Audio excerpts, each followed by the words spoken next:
Bismillahirrahmanirrahim. Assalamualaikum warahmatullahi wabarakatuh. Nama saya Nur Suhaila binti Muhammad Suhaili, bernombor matrik DB180110.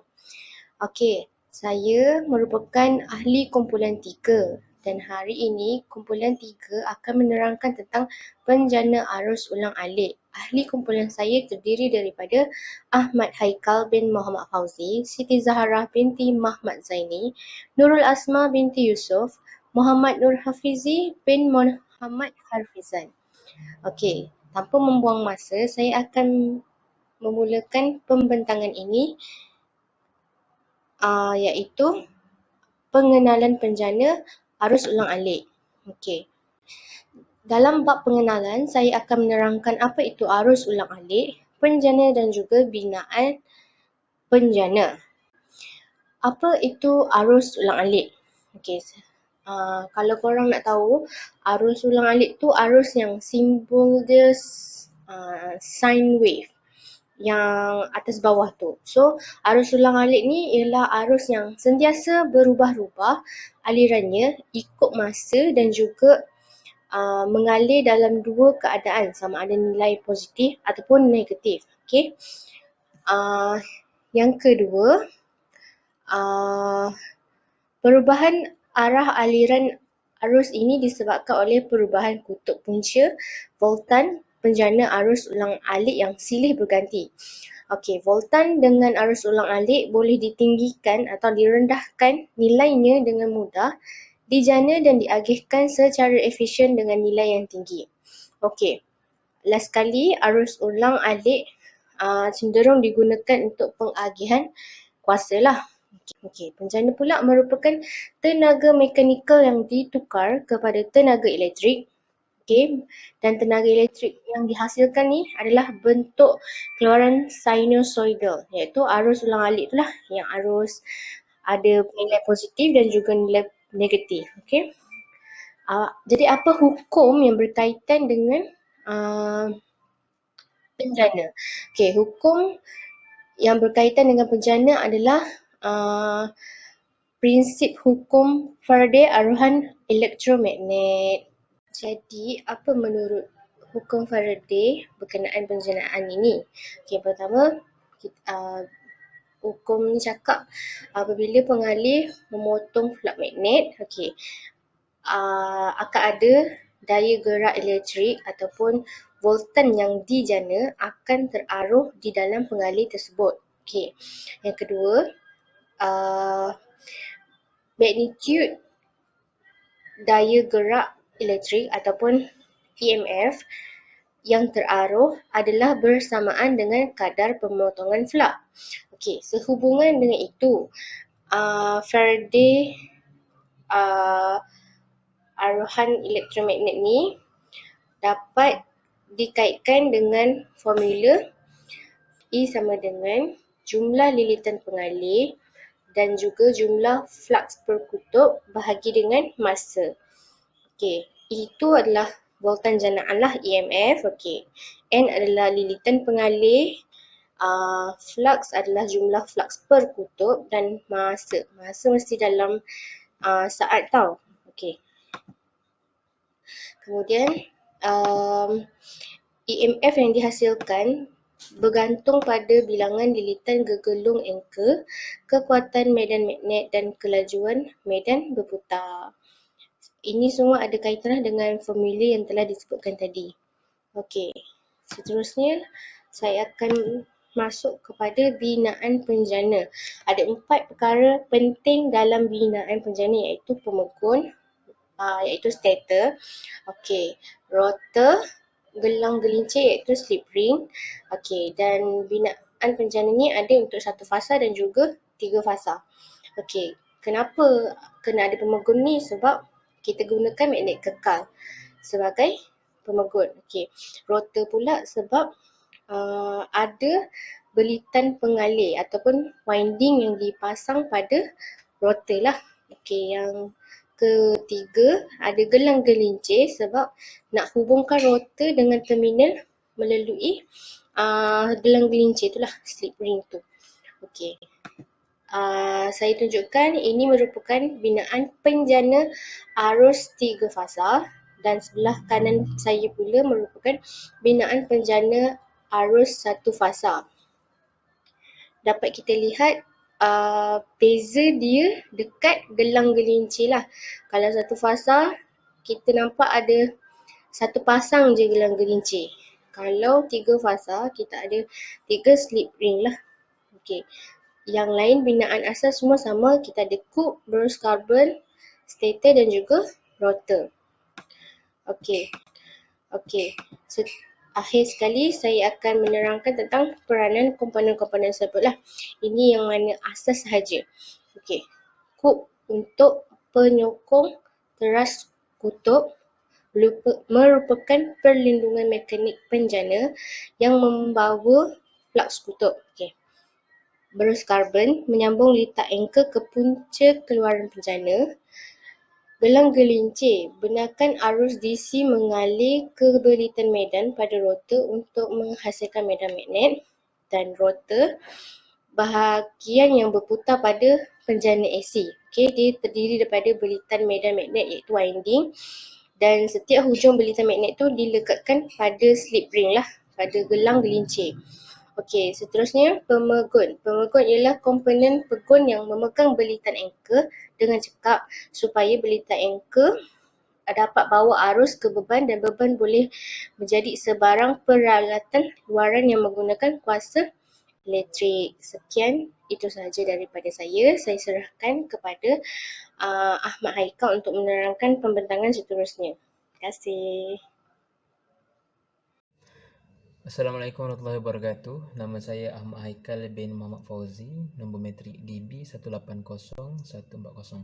Okey, kali ini saya akan berkongsi berkaitan dengan prinsip kendalian penjana arus ulang-alik.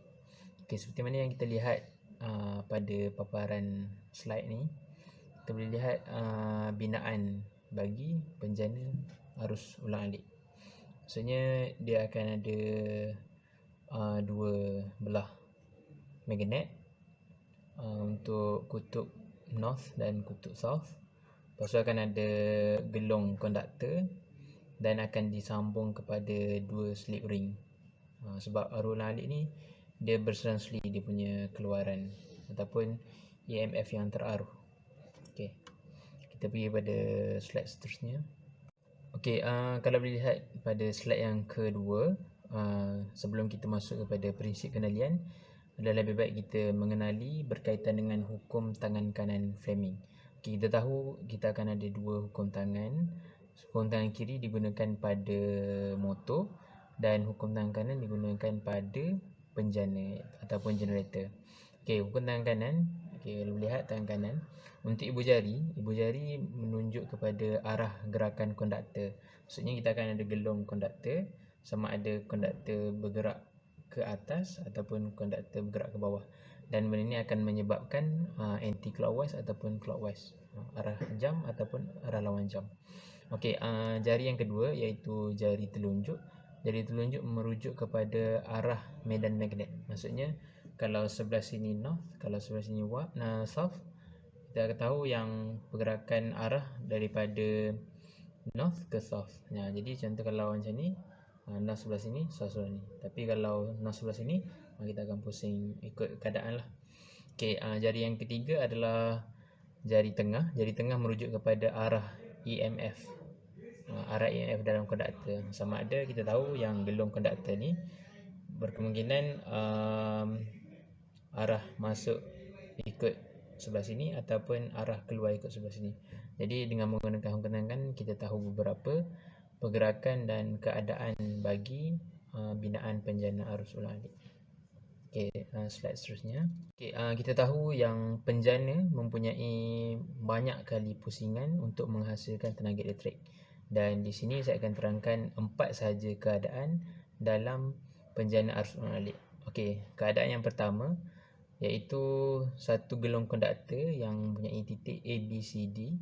Kita tahu yang konduktor itu berbentuk petak lah. Jadi setiap bucu ni merujuk kepada huruf-huruf tertentu, A, B, C dan D, dan berpusing atas paksi A kecil dan B kecil. Okey, kita boleh lihat dekat slide, konduktor berada tegak.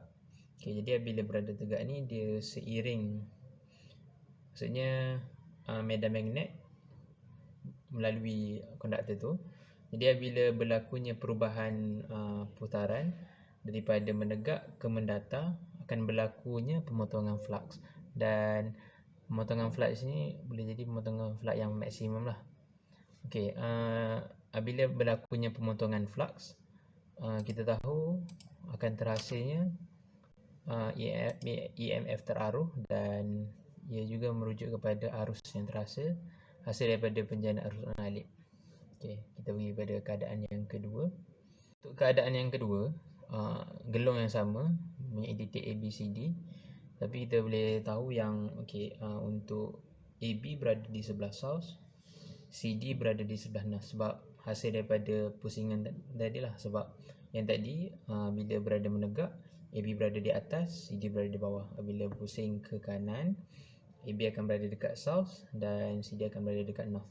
Okey, bila berlaku keadaan macam ni, konduktor tu berada seiring dengan medan magnet dan tidak berlaku apa-apa pemotongan flux. Dan pada keadaan ini, kita boleh tahu yang graf bagi penjana arus alik dia akan ada sinusoidal. Jadi untuk keadaan ini dia berada pada nilai kosong.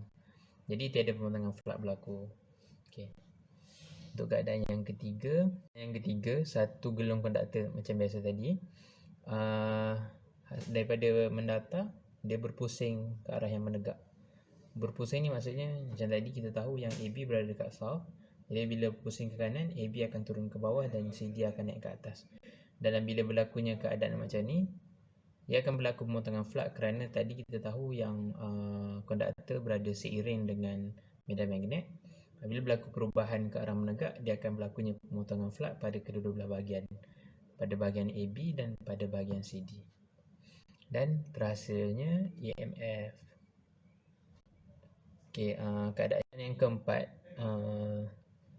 daripada keadaan yang tadi, iaitu keadaan menegak, CD berada di atas, AB berada di bawah. Bila dipusing pada step yang keempat, CD akan berada berdekatan dengan south dan BA akan berada berdekatan dengan north lah. Dan keadaan ini pun still akan menghasilkan EMF sebab daripada menegak ke mendatar dia akan berlakunya pemotongan flux. Cuma time berada mendatar ni dia tak ada pemotongan flux sebab dia seiring dengan medan magnet tadi lah. Dan perkara ini terhasilnya EMF teraruh. Dan untuk pusingan ni bukan hanya 4 kali saja, tapi kita tahu yang penjana arus ulang alik ni mempunyai banyak kali putaran. Dan inilah keadaan sebenar daripada 4 ni diulang kepada banyak kali pusingan dan menghasilnya inilah graf. Kejap lagi saya akan tunjukkan graf lah hasil daripada penjana arus ulang alik. Slide seterusnya, ini adalah binaan. Okay, kita tengok dekat gambar di atas, kita tengok lampu disambung kepada dua slip ring yang berbeza.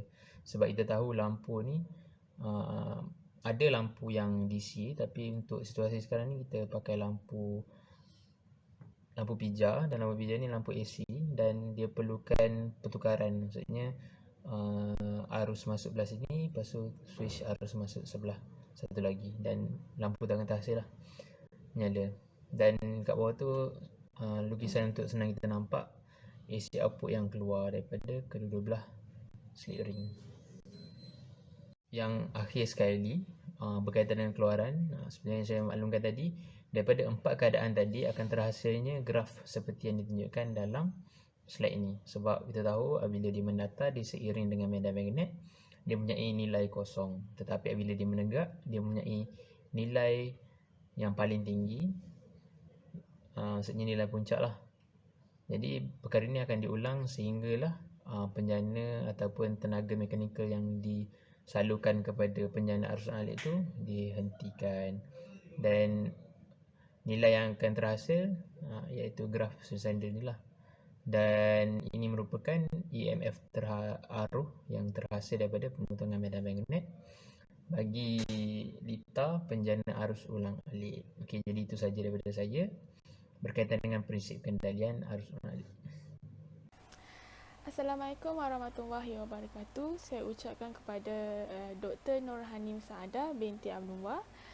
Saya akan teruskan dengan pembentangan berkaitan dengan penjana arus ulang-alik.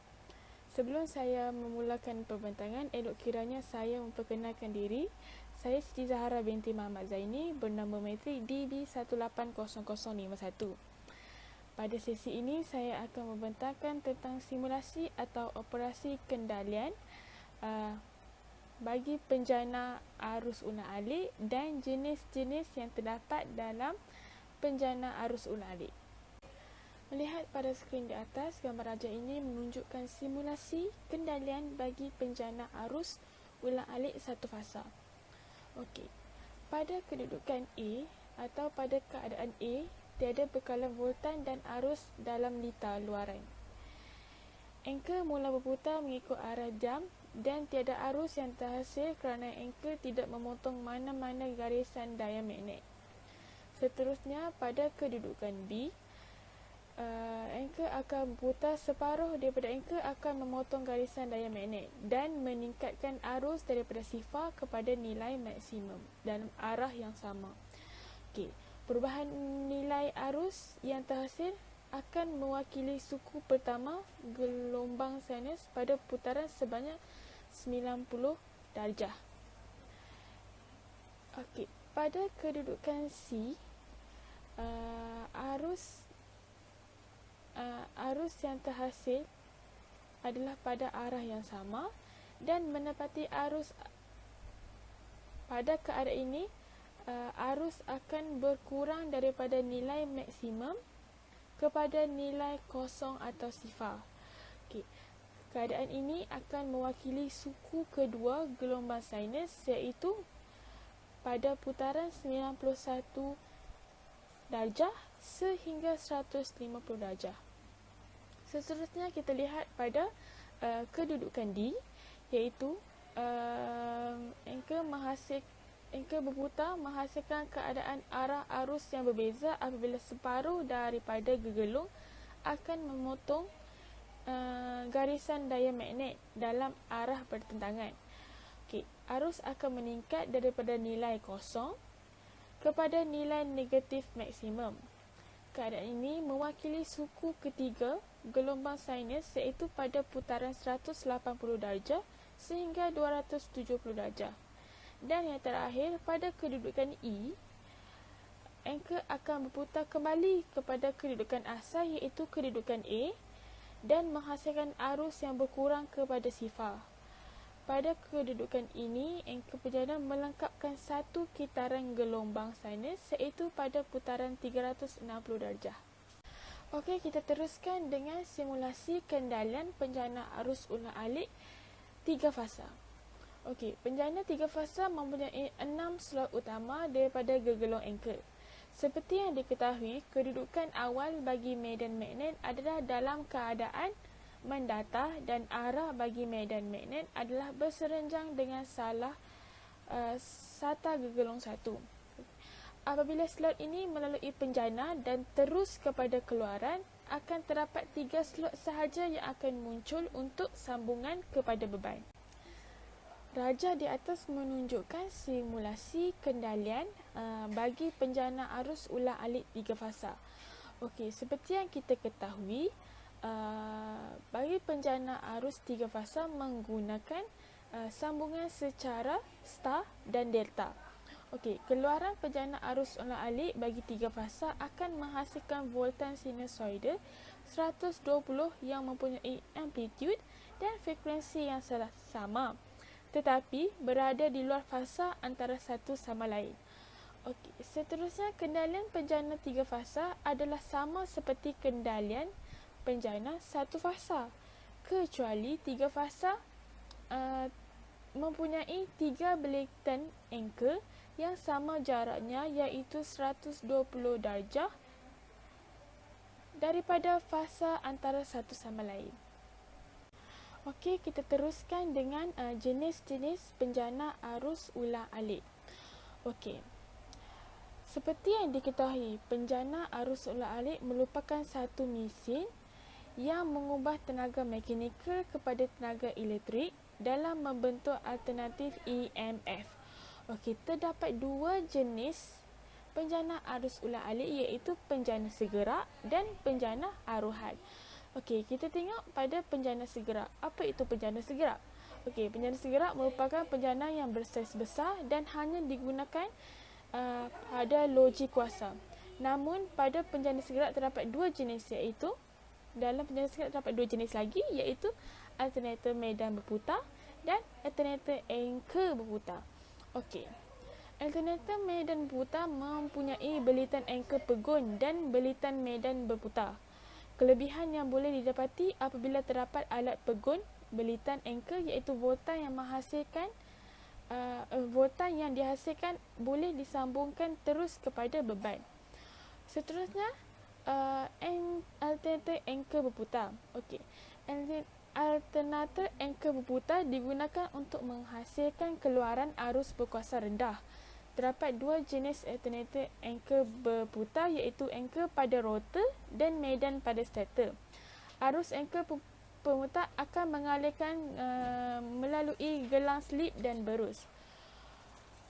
Kita lihat seterusnya kita lihat pada penjana aruhan. Penjana aruhan mengamalkan konsep apabila gegelung konduktor berputar dalam medan magnet yang menggerakkan arus dan voltan. Penjana aruhan akan bergerak pada kelajuan yang tetap atau konsisten bagi menyampaikan voltan ulang-alik yang stabil. Itu saja daripada saya. Kita teruskan kepada pembentangan yang seterusnya, Nurul Asma. Terima kasih. Bismillahirrahmanirrahim. Assalamualaikum warahmatullahi wabarakatuh. Hari ini saya akan membentangkan berkaitan dengan spesifikasi mesin mengikut jenis AC generator. Yang pertama iaitu AC generator genset Honda Inverter EU30IS1. Genset ini berfrekuensi 50 Hz AC. Kemudian output voltage AC pula adalah sebanyak 220 volt dan rate output pula sebanyak 2.8 kVA. Maksimum AC output adalah 3 kVA. Manakala model ini adalah GX200 yang berjenis air cooled 4/OHV single cylinder. Starting system menggunakan recoil dan elektrik. Maksimum output power pula 3.82 kW bersamaan dengan 3600 RPM. Full tank capacity bagi genset ini adalah 13 liter. Continuous operation rate load bersamaan dengan 18.2 jam, manakala continuous operating untuk rate load yang full adalah 7.3 jam. Noise level bagi suku rate load adalah 51 dB, manakala noise level untuk rate load full adalah 58 dB. Dimension bagi genset ini iaitu dalam milimeter. 655 darab 455 darab 555 dan dry weight include battery adalah 59 kg. AC generator yang seterusnya iaitu bernama Yamamax Pro. Yamamax Pro ini adalah genset jenis 2500 RX. Tank kapasitinya bersamaan dengan 7 liter. Oil kapasitinya pula adalah 0.1 liter. Voltage bagi genset ini adalah 220 volt yang berfrekuensi 50 Hz. Output rate bagi genset ini adalah 1000 watt, manakala maksimum output adalah 1100 watt, dan ia juga merupakan fasa air-cooled 4-stroke OHV single cylinder. Kita teruskan lagi dengan kebaikan dan keburukan bagi penjana AC. Penjana AC bermaksud penjana arus ulang-alik. Ia adalah peranti yang menghasilkan daya gerak elektrik. Kelebihan penjana AC ini adalah AC sangat mudah dan cekap untuk dihantar pada jarak yang jauh berbanding DC. Kemudian, reka bentuk penjana AC adalah agak mudah daripada jenis penjana DC, dan ianya tidak perlu memadankan voltan. Kos pemilikan lebih rendah, mereka menjalankan operasi yang senyap. Ini juga akan memudahkan penyelenggaraan penjana ini. Penjana AC membolehkan pengguna menukar arusnya kepada voltan lain dengan hanya menggunakan transformer. Penjana AC juga hanya serasi dengan penjana AC dan bukan dengan penjana DC. Motor AC tidak mempunyai bau yang sangat tipikal bagi motor DC pula. Dalam yang kedua, ini disebabkan oleh dan juga ini serasi dengan penjana AC dan bukan dengan jenis penjana DC. Kelemahan bagi penjana AC pula adalah pengendalian kerana voltan yang lebih besar diperlukan untuk membekalkan tahap kuasa yang tetap. Dalam sistem ini, ia memerlukan penempatan tambahan kerana voltan yang lebih besar diperlukan untuk membekalkan tahap kuasa yang tetap. Sebagai tambahan kepada semua risiko ini, penjana AC tidak tahan lama seperti penjana berjenis DC. Bekerja dengan sistem arus ulang-alik mempunyai beberapa risiko dan kesukaran yang berbeza berbanding dengan apa yang boleh dijangkakan daripada motor DC. Dan akhir sekali, tambahan kepada semua risiko ini, penjana AC tidak tahan lama seperti sebagaimana jenis penjana DC. Sekian, itu sahaja daripada saya. Terima kasih. Bismillahirrahmanirrahim. Assalamualaikum warahmatullahi wabarakatuh dan juga salam sejahtera. Saya Muhammad Rafizi bin Muhammad Rafizain, bernama metrik DB 180007. Okey, baiklah, pada hari ini saya akan menerangkan dua perkara, iaitu pertama iaitu berkenaan dengan aplikasi penjana arus ulang-alik. Yang kedua adalah berkenaan dengan contoh pengiraan penjana arus ulang-alik.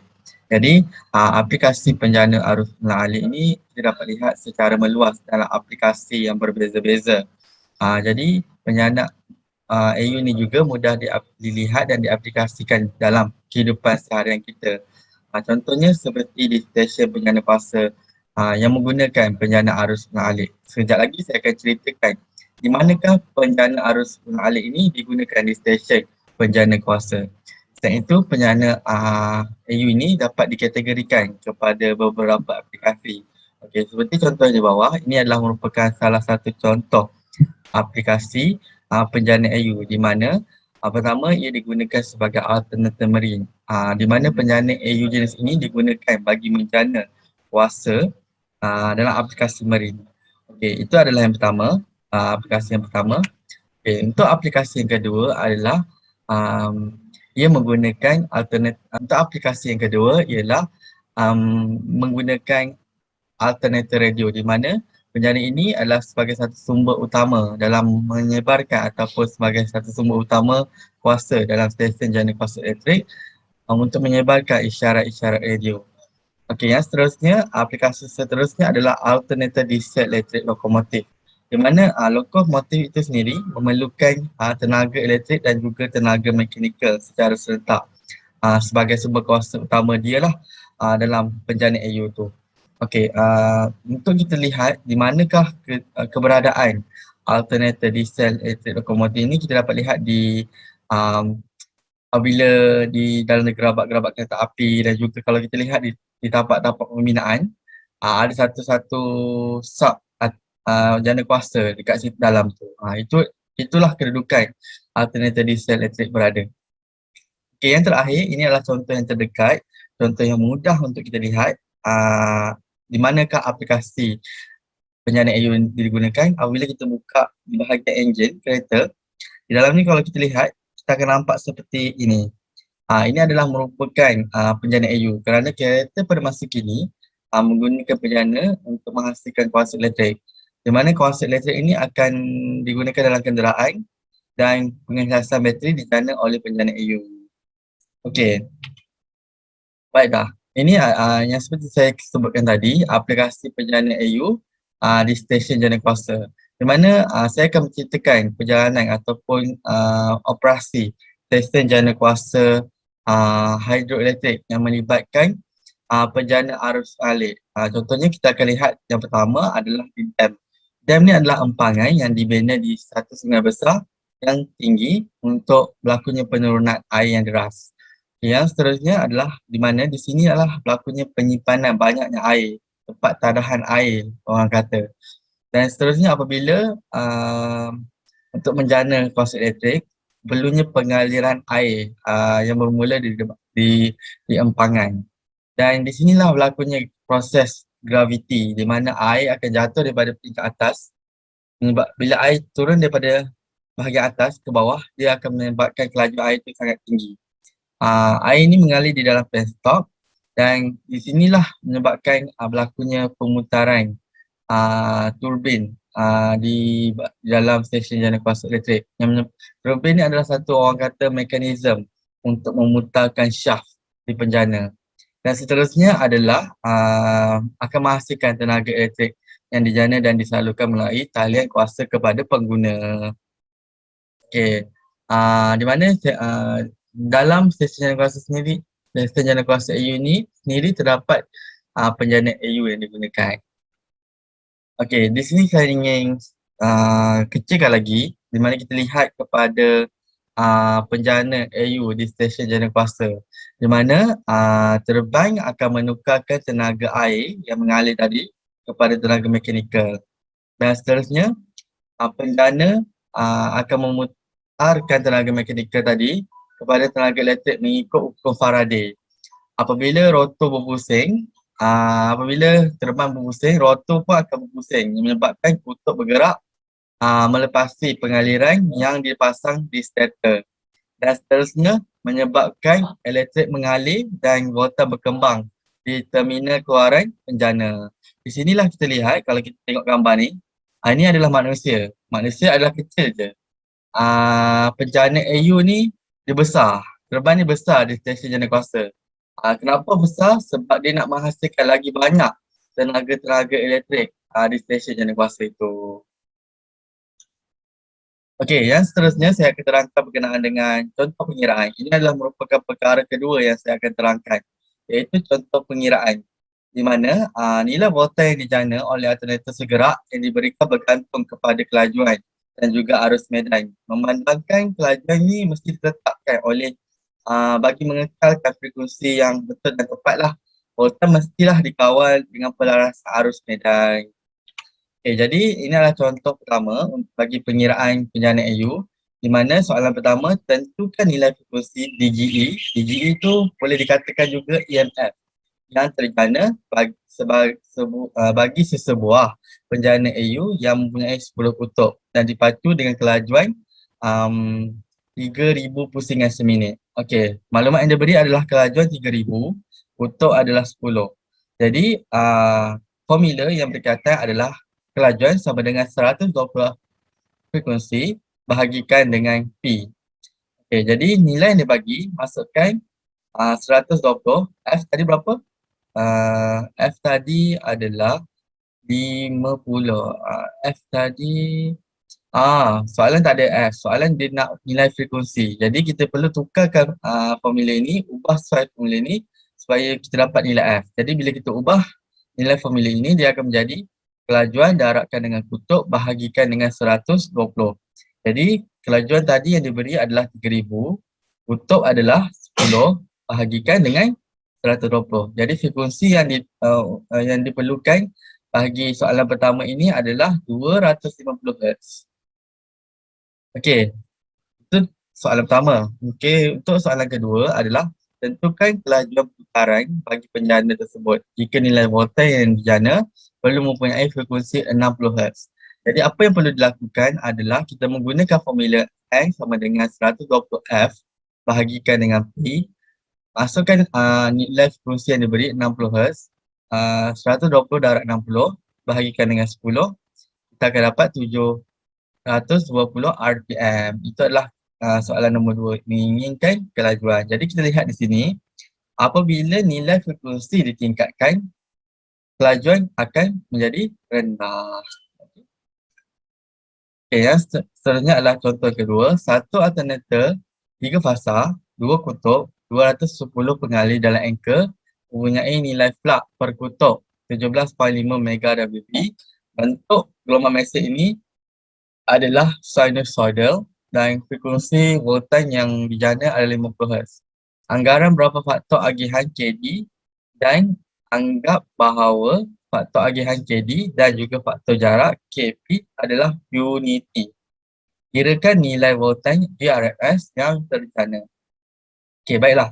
Maklumat yang diberi adalah KP. KP adalah 2 kutub, Z adalah 210, flux adalah 17.5 MWb, frekuensi adalah 50 Hz, KD adalah 1, KP 1. Kenapa 1? Sebab ia adalah unity. KF adalah 1.11. Jadi nilai fasa adalah formulanya 2.2 KD KP F flux Z. Masukkan ke semua maklumat yang dibagi. 2.2 darab 1 darab 1, KP KD KP adalah 1, frekuensi 50, flux 17.5 mm, Z adalah 210. So kita akan dapat E fasa, nilai fasa, voltan fasa 408 volt. Jadi kita nak dapatkan VRMS itu adalah V talian, di mana kita perlu ada square root 3 E fasa, kemudian masukkan E fasa yang kita dapat tadi 488, kita akan dapat 707 volt. So jadi ini adalah nilai VRS. Jadi saya kira ini sahaja daripada penerangan yang saya dapat lakukan, iaitu berkenaan yang pertama, aplikasi penjana arus ulang alik. Yang kedua adalah contoh pengiraan penjana arus ulang alik. Sekian, itu sahaja daripada saya. Terima kasih.